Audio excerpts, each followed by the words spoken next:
Stuart Haber dan Scott Stornetta adalah penemu awal teknologi blockchain. Mereka bekerja di Bell Communication Research atau dikenal dengan sebutan Bellcore.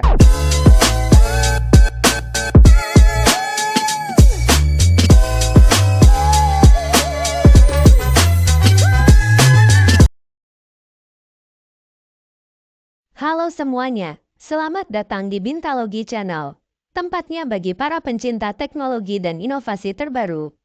Di video ketiga playlist Bitcoin Bintalogi Channel, kita akan membahas tentang teknologi mutakhir, kemunculan blockchain dan cara kerja Bitcoin. Mari kita mulai. Blockchain adalah sebuah konsep yang mendasari berbagai mata uang kripto, termasuk Bitcoin. Ini adalah ledger atau buku besar terdistribusi yang memungkinkan transaksi dilakukan secara terdesentralisasi dan terverifikasi oleh jaringan pengguna yang luas, tanpa keterlibatan pihak otoritas sentral seperti bank atau lembaga keuangan lainnya. Konsep dasar yang menjadi pondasi teknologi blockchain dapat ditelusuri kembali ke penelitian yang dilakukan oleh Stuart Haber dan Scott Stornetta pada tahun 1991. Dalam penelitian, mereka mengusulkan ide tentang penggunaan rantai blok terenkripsi untuk menciptakan sistem waktu atau stamped yang memungkinkan informasi untuk disimpan dalam bentuk yang tidak dapat diubah. Stuart Haber dan Scott Stornetta adalah penemu awal teknologi blockchain. Mereka bekerja di Bell Communication Research atau dikenal dengan sebutan Bellcore, di mana mereka menciptakan teknik blockchain untuk memastikan integritas catatan digital. Mereka menulis serangkaian makalah dan paten perintis yang menjadi dasar untuk Bitcoin dan mata uang digital lainnya. Pada tahun 1991, mereka mempublikasikan makalah berjudul How to Timestamp a Digital Document di Journal of Cryptology. Dalam makalah tersebut, mereka memperkenalkan prosedur komputasi yang praktis untuk memberi waktu cap pada dokumen digital sehingga tidak mungkin bagi pengguna untuk merubah atau memutarbalikkan dokumen mereka, bahkan dengan kolusi dari layanan penanda waktu. Prosedur mereka menjaga privasi penuh dari dokumen itu sendiri, dan tidak memerlukan pencatatan oleh layanan penanda waktu. Setelah penelitian mereka, Haber dan Stornetta mendirikan Surety Technologies, sebuah spin-off dari Bellcore, yang menawarkan layanan penanda waktu digital. Ini adalah penyebaran komersial pertama dari blockchain dan dimulai pada tahun 1994. Haber dan Stornetta adalah penulis yang paling sering dikutip dalam makalah asli Bitcoin oleh Satoshi Nakamoto. Dari 8 kutipan, 3 merujuk ke pekerjaan mereka. Bitcoin, sebagai salah satu implementasi utama dari teknologi blockchain, adalah mata uang digital pertama yang diperkenalkan pada tahun 2009 oleh seseorang atau sekelompok orang yang menggunakan nama samaran Satoshi Nakamoto. Bitcoin memungkinkan transaksi keuangan dilakukan secara langsung antara dua pihak tanpa perantara, menghilangkan biaya transaksi yang tinggi dan memungkinkan transaksi internasional dengan cepat dan efisien. Cara kerja Bitcoin dimulai dengan penggunaan teknologi blockchain. Setiap transaksi Bitcoin direkam dalam bentuk blok yang dienkripsi dan ditambahkan ke rantai blok yang sudah ada. Setiap blok dalam rantai ini memuat sejumlah transaksi yang telah divalidasi oleh jaringan pengguna yang disebut penambang atau miners. Proses validasi ini melibatkan penggunaan algoritma kriptografi yang kompleks, yang memastikan keaslian transaksi dan mencegah pemalsuan atau pemeluaran ganda. Penambang memastikan keabsahan transaksi dengan memecahkan serangkaian masalah matematika yang rumit. Setiap kali seorang penambang berhasil memecahkan masalah tersebut, mereka dapat menambahkan blok baru ke rantai blockchain dan menerima imbalan berupa Bitcoin baru, yang disebut sebagai reward. Sistem ini didesain untuk menghindari inflasi dengan membatasi jumlah total Bitcoin yang akan pernah ada menjadi 21 juta. Oleh karena itu, penambangan Bitcoin semakin sulit seiring waktu, karena semakin banyak blok telah ditambahkan ke rantai blockchain, yang membuat masalah matematika yang harus dipecahkan semakin kompleks. Bitcoin juga memiliki sistem halving. Sistem halving pada Bitcoin adalah sebuah mekanisme yang dirancang untuk mengurangi jumlah baru Bitcoin yang diproduksi setiap periode tertentu. Ini dilakukan dengan mengurangi insentif bagi para penambang atau miners untuk menambang Bitcoin baru. Hal ini dilakukan untuk menjaga suplai Bitcoin tetap terkendali dan untuk mencegah inflasi yang tidak terkendali. Berikut adalah penjelasan rinci tentang sistem halving pada Bitcoin. 1. Periode halving. Halving terjadi setiap 210.000 blok yang ditambang.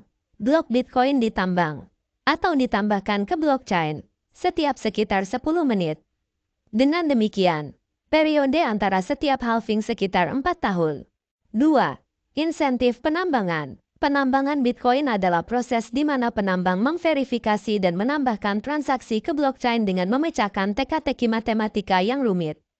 Penambang yang berhasil menyelesaikan teka-teki ini diberi hadiah Bitcoin sebagai insentif untuk usaha mereka. Sebelum halving, insentif ini datang dari dua sumber: hadiah blok baru, yang disebut reward block, dan biaya transaksi. 3. Hadiah blok baru. Sebelum halving pertama pada tahun 2012, hadiah blok baru adalah 50 Bitcoin per blok. Setelah halving, hadiah ini berkurang menjadi 25 Bitcoin per blok. Kemudian, pada halving berikutnya pada tahun 2016, hadiahnya berkurang lagi menjadi 12,5 Bitcoin per blok. Tahun 2020, hadiah menjadi 6,25 per blok. Lalu di April tahun 2024, hadiah akan menjadi 3,125 per blok. Setiap halving mengurangi jumlah Bitcoin baru yang diproduksi sekitar setengah dari periode sebelumnya. 4. Dampak terhadap pasokan. Dengan mengurangi jumlah baru Bitcoin yang diproduksi setiap periode, halving memiliki efek langsung pada pasokan Bitcoin. Ini berarti bahwa penambangan Bitcoin menjadi semakin sulit dan semakin sedikit Bitcoin baru yang diproduksi setiap periode, yang pada gilirannya mengarah pada peningkatan permintaan karena pasokan semakin terbatas. 5. Efek terhadap harga. Sejarah telah menunjukkan bahwa halving cenderung memiliki dampak positif terhadap harga Bitcoin. Ini karena penurunan pasokan baru berarti adanya potensi peningkatan nilai Bitcoin karena permintaan tetap tinggi atau bahkan meningkat. Namun, pasar cryptocurrency juga dipengaruhi oleh faktor-faktor lain seperti sentimen pasar, adopsi, dan kejadian eksternal, sehingga dampak halving tidak selalu dapat diprediksi secara pasti. 6. Siklus ekonomi. Halving merupakan bagian dari siklus ekonomi Bitcoin yang telah diamati sejak penciptaannya. Siklus ini melibatkan periode pertumbuhan harga yang kuat setelah halving, diikuti oleh periode konsolidasi atau penurunan harga, sebelum siklus dimulai lagi dengan halving berikutnya. Dengan demikian, sistem halving pada Bitcoin adalah salah satu fitur kunci yang membantu menjaga integritas dan nilai Bitcoin dengan mengatur pasokan baru yang diproduksi dan insentif bagi penambang. Perbedaan teknologi blockchain Haber dan Storneta dibandingkan dengan buatan Satoshi Nakamoto adalah teknologi blockchain yang dikembangkan oleh Haber dan Storneta pada tahun 1991 berfokus pada penciptaan sistem timestamp pada dokumen digital, sehingga perubahan yang terjadi dapat dilacak. Mereka menggunakan fungsi hash dan sertifikat digital. Dokumen akan direduksi menjadi hash dan dikirimkan ke timestamping service. Sementara itu, Satoshi Nakamoto mengimplementasikan teknologi blockchain sebagai buku besar untuk mencatat semua transaksi Bitcoin pada tahun 2008. Dibandingkan dengan menggunakan fungsi komputasi perangkat lunak yang sudah terpercaya seperti yang digunakan oleh Haber dan Storneta, perlindungan pengeluaran ganda dalam Bitcoin disediakan oleh protokol desentralisasi peer-to-peer untuk melacak dan memverifikasi transaksi. Jadi, perbedaan utama antara keduanya adalah bahwa blockchain Haber dan Storneta lebih berfokus pada penandaan waktu dokumen digital, sementara blockchain Nakamoto lebih berfokus pada pencatatan transaksi mata uang digital dalam buku besar terdesentralisasi. Jika dirinci lebih lanjut, berikut adalah beberapa keunggulan teknologi blockchain pada Bitcoin. 1. Data terdistribusi dengan baik. Data dalam blockchain dapat disimpan dalam ribuan perangkat dalam node jaringan yang tersebar. Sistem dan datanya sangatlah kuat terhadap kegagalan teknis dan serangan siber. Setiap node jaringan dapat mereplika dan menyimpan sebuah salinan database tersebut. Dan dikarenakan hal ini tidak ada sebuah titik lemah untuk masalah jaringan offline, sehingga mengganggu ketersediaan atau keamanan jaringan. 2. Pertukaran data yang stabil dan aman. Sebuah data sudah dimasukkan ke dalam sistem blockchain, sangat susah untuk dihilangkan atau diubah. Hal ini membuat blockchain menjadi sebuah teknologi yang sangat baik untuk menyimpan riwayat finansial atau data lain. Transaksi data finansial bisa audit jika dibutuhkan, karena setiap perubahan dapat terlacak dan secara permanen disimpan dalam sebuah buku kas terdistribusi dan dapat diakses oleh publik. 3. Mudahkan transfer data. Dalam kebanyakan sistem pembayaran tradisional, transaksi tidak hanya bergantung dengan kedua pihak yang bertransaksi, akan tetapi juga melibatkan pihak ketiga, seperti bank, perusahaan kartu kredit, atau penyedia layanan. Pada saat menggunakan teknologi blockchain, hal tersebut tidak lagi diperlukan, dikarenakan jaringan node yang tersebar digunakan untuk memverifikasi transaksi tersebut melalui sebuah proses yang dikenal sebagai penambangan atau mining. 4. Proteksi data yang baik.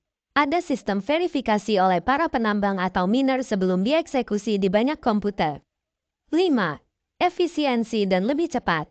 Di teknologi blockchain, transaksinya menjadi lebih efisien, cepat, dan tentunya aman. 6. Informasi tidak bisa diubah. Salah satu keuntungan blockchain adalah informasi di dalamnya tidak bisa benar-benar diubah setelah dicatat. Terdapat catatan permanen dan karena buku besar dipegang banyak entitas sangat tidak mungkin diretas. Dengan demikian, teknologi blockchain pada Bitcoin menawarkan berbagai keunggulan yang membuatnya menjadi pilihan utama dalam dunia mata uang digital. Namun, penting untuk diingat bahwa Bitcoin juga memiliki risiko. Harganya sangat fluktuatif dan nilainya dapat berubah dengan cepat. Jadi, jika Anda berencana untuk berinvestasi dalam Bitcoin, penting untuk melakukan riset yang teliti dan memahami risikonya. Semoga ini bisa menambah referensi kalian terkait Bitcoin. Segera tingkatkan pemahaman Anda tentang NFT, blockchain, cryptocurrency, dan Web3. Jangan lupa untuk berlangganan dan aktifkan lonceng notifikasi agar tidak ketinggalan video-video menarik lainnya dari Bintalogi Channel. Terima kasih telah menyertai kami dalam perjalanan ini.